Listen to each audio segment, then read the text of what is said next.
Sekecobanan kembali nedan Letak bersyukur bau tetanggan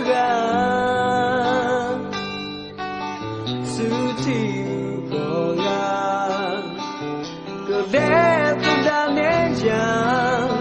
Saya pulang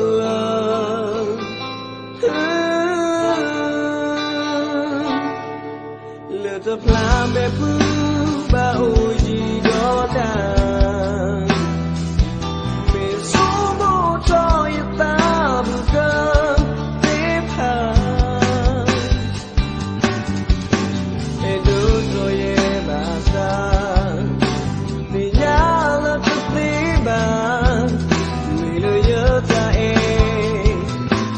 heavy go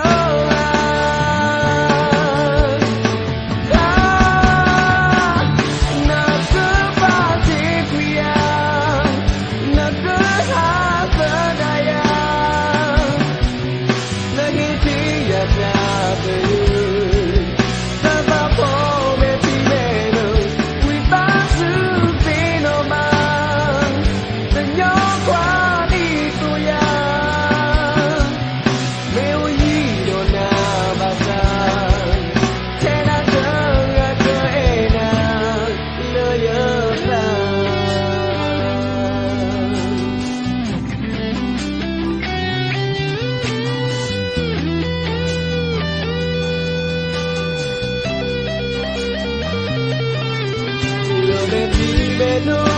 tuetone na kopo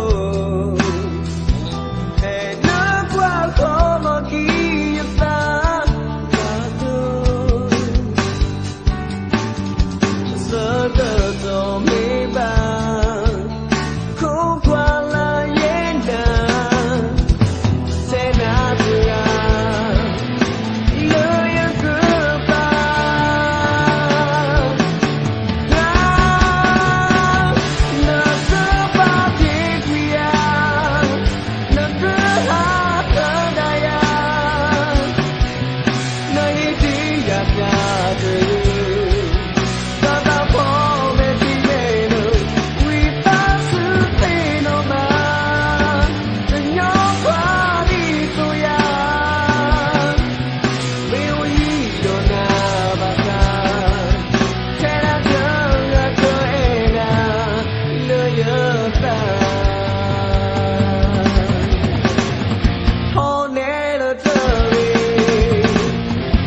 Queen of Magic.